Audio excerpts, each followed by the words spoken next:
Hey everybody, welcome to the Ankerstar Wealth Morning Show. It's a Friday morning. Markets are in the green. We like to call that Friday instead of Friday around here. Even Bitcoin's up. Yep, going to talk Bitcoin today, repping a little bit here for the big conference that's going on. But I'm going to talk about that last because I know not everybody wants to hear about Bitcoin. And I don't know, I think our ratings went up phenomenally with Mike talking first. So maybe that'll be the normal process. I don't know what that says. I don't know if that's feedback from me. I'm not going to read too much into that. But our three topics for you today is, first of all, Mike's going to talk about the PCE inflation number that was out this morning. So we had that big GDP number. Now we have an inflation number. Lots to talk about there. Obviously, the market's got a big smile on its face coming off of that and other things. But Mike's going to talk about that. And then something that came out yesterday that certainly hit Google stock is OpenAI. So if you remember, there are the ChatGPT folks, if you're messing around with this stuff or using the pure ChatGPT system, they came out with their own search prototype to, again, challenge the Google search engine. I say good luck. Pick a better enemy, right? I mean, there's Google search. Oh, wow. Going for the overthrowing the dragon there. So Mike's going to walk you through that. I think he might be able to give us an example of what that looks like. We shall see. And then lastly, I will end with the Bitcoin 2024 conference. Yeah, you may not know that's a thing. Okay, I didn't know it was a thing until this year. But yeah, they've got real speakers there, like, Donald Trump. So that's kind of why we're bringing it up, is because there is a little bit of a sea change going on as the political forces align with Bitcoin and, cryptocurrencies and stuff. Could be because they believe, could be a bit, just a play for younger voters. I don't know, but we'll certainly take a look at that conference, and they do have some kind of fun, cool stuff out there, including one thing I had not heard of. We all have names for our age groups and demographics and stuff. Right now, we have Gen Z. Bitcoin is trying to throw out Gen B, as people, kids that grow up on Bitcoin. So we shall see. Before we get started, this is a financial education presentation, so you have to do your own due diligence before acting upon anything here in this presentation. More disclaimer information is available at ankerstarwealth.com, and the opinions expressed are mine and Mike alone. And let's start with Mike's opinion on this latest inflation number. All right, Steve, you can enable my screen sharing. Yes, and I will start off by talking about at least our stock markets being up and doing well today. Let me bring this up. almost. Here you go. All right. So you are the host now. We had to switch from Teams to Zoom. Teams took the Friday off on us. So, okay. So here we go. I am going to share my screen. Hopefully everybody can see this. The markets are up great on a Friday. Multiple pieces of news.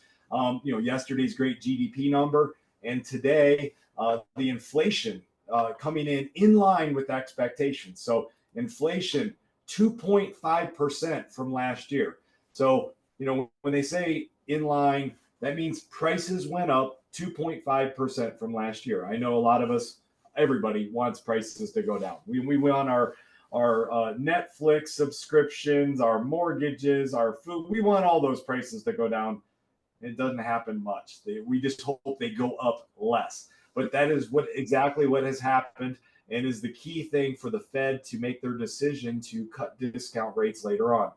It's always a combination of inflation rate and unemployment, I should say. So we know unemployment's at 4.1%, and it's been increasing. Inflation has been going down. All of this leads to interest rates coming. It even says right in this article, widely anticipated September interest rate cut. I don't know if it'll be in September, but it certainly looks like one for the end of the year. So that's good news. Good news is good news. Another piece that came out, and this came out yesterday, OpenAI, ChatGPT. I'm a fan of it. I love it. It is so cool. There's cool things you can do there. You can write your wife poetry. No, don't do that. You got to write that yourself. But you could. You could do it with ChatGPT. Theory, yeah. You can do all kinds of creative things there. So what did they decide to do? Come out with SearchGPT. And I thought to myself on that, I've used ChatGPT to come up with ideas before, similar to search, but they're very specific. And I just keep thinking to myself, what's great about Google is it's simple. you come to that one screen, and I'm going to show it in a second, but it's just so basic. And I know that on my browser, when I put in G, I get Google. Just like I put in F, I get Facebook. So anyways, certain things are just ingrained habits. Now they have a prototype, so you can go out and search OpenAI or SearchGPT, and you can find a prototype. And what I see is a lot of information. And I think they're going to, I mean, there's some people that prefer to have lots and lots and lots of information. But the beauty with, say, a Google is it's like I get a quick list of things and I can figure out what I want to do. I don't need to be blown away with analysis and information. So this is where they're going, and you can go out and see the prototype, and you can even sign up to be, it says right up here, you can join the wait list. I haven't done that yet. But, you know, and keep in mind that ChatGPT has a large chunk held by Microsoft. So, you know, we do have exposure to ChatGPT and SearchGPT. You know, there are other search engines out there besides Google. You might not remember them, but you know, I used to use Yahoo way back, and I know that Bing, which is also owned by Microsoft, was forced down my throat, at least with browsers for a while, until I changed it all to Google. But you can see on my screen, you know, I'm going to show you the search engine market share, and this is like 3 years old, so I mean, it could have changed, but I haven't heard anybody cranking up the Bing and Yahoo usage. So Google, 92%. So there's just a ingrained first great product to market habit. And I don't know that ChatGPT, SearchGPT will be able to overcome that. I did find interesting. Now keep in mind, this is 3 or 4 years old. The most searched queries, the number one most searched thing, Facebook. So wow. So no wonder Meta or Facebook's a good company to own. Number 2, YouTube. Who owns YouTube? Google. So there's another Google exposure. You have YouTube in there. Amazon, Gmail. I mean, I've got Gmail. You get down to some of these other ones, and you finally get the weather and eBay. I bet you that one's dropped a lot. Yahoo, Walmart, and Yahoo Mail. So anyways, it's interesting to see what the top search kind of overall search terms are. Just a reminder, simplicity sometimes is better. There's your Google browser, just simple. I never picked that one that says I'm feeling lucky. Oh, I didn't see there's I'm feeling doodly. I don't know. But anyways, I just put something in search and it's good.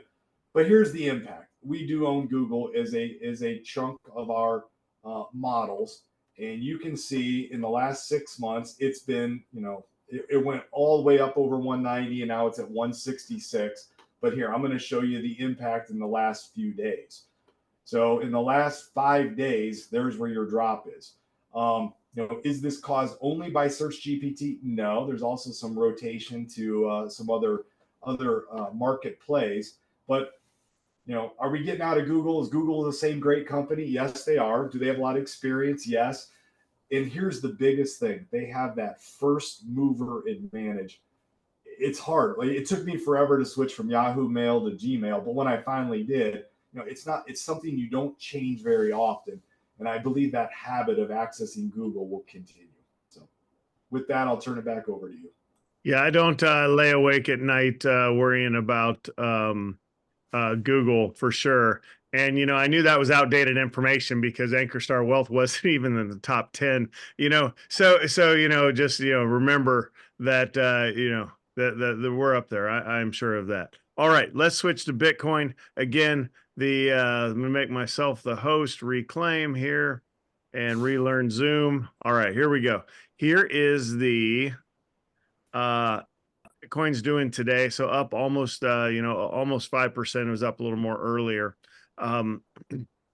So what's going on in the Bitcoin world? You know, kind of the thesis. There's several reasons to own it if you believe. If you don't, you know, that's okay. I didn't believe for a long time, but now I've taken what's called the orange pill, if you will, where you believe in Bitcoin again with the matrix reference of the blue pill and the red pill.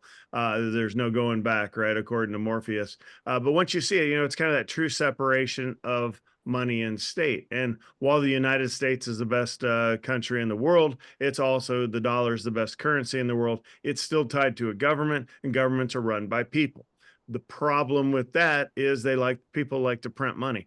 Not just Americans, everybody's done this. But of course, coming out of COVID 2020, that's when we printed a bunch of money, kind of caused some problems, and we're still trying to get things under control after that. So anyhow, that's the thesis. Let's go over to what's going on in Nashville. So again, I've not been to one of these. Again, maybe we put it on our list in the future. It seems like they have big names. There's 6, 7. I'll see if I can get on this list maybe next year so I can get in that picture.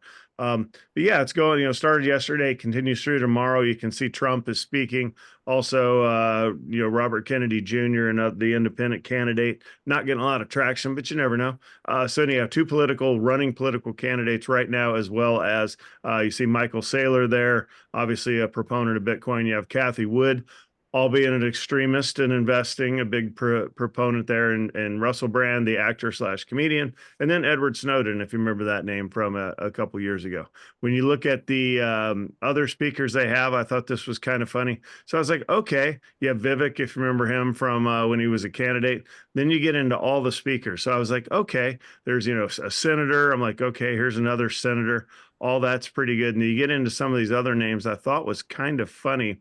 I'll see if I can find them. Of course, you get the laser beam eyes out there because that's like a thing. But as you scroll down through here, originally I thought this was pretty legit. And then you get into there's somebody's actual name is Bitcoin something. See if I can find it. Of course, these are by but what's going on there? The first, like, don't talk to me. I'm on air. All right. I can't find the one I'm talking. There it is. Carla Bitcoin. Okay. I'm sure that's legit. And then, of course, HODL, which people think is a typo for hold. It's not. It's hold on for dear life. Somebody's first name, actually, and they probably legally did this. Yeah, HODL D. I haven't met HODL D. I don't know. Maybe that's what his mama and papa named him. But so anyhow, there's still some craziness going on. We went to the consensus conference here that had people running around in, Bitcoin onesies and stuff. So there is a lot of crazy, but there's also a lot of legitimacy here. What I was going to say is this Generation B is kind of cool. There's a Satoshi summer camp. That's what it was. Running Bitcoin with Generation B. So hey, getting younger folks interested. So a lot of cool stuff going on. They picked a cool location in Nashville. What does it all mean? Can't really say that it's going to move the needle. But I will say when you look at, a couple things in the crypto space, we have the Ethereum ETFs came out. We're not really participating in those as either personally or as a company. We're still Bitcoin only. But, a lot of exciting things are moving on. Then when you look back at the chart, Bitcoin had this is a 1-year chart. It had that big run up after January 11th when the ETFs opened up, kind of ran up, and it's finding its own way there. But certainly it looks like it's getting its legs back on to go higher. So thanks if you've been a holder of Bitcoin for this whole time and your BITB holding, continue to be patient. I think you're going to start seeing more good things. So all right, that's what I have. Mike, anything to conclude on the Bitcoin or Generation B? I'll just say, and I don't know what age group Generation B is. Maybe it just means you hold it so you get to be part of that generation. But I know that every, person that I meet with that's at least under 30, if they're under 30, I always get the question, do you guys invest in Bitcoin? And of course, we're not talking, a huge chunk of your portfolio. But what I tell them is, there is a place in an aggressive portfolio for a holding, a small component of Bitcoin. We definitely have it. So, but what I'm saying is every young person brings that up with me. Yep.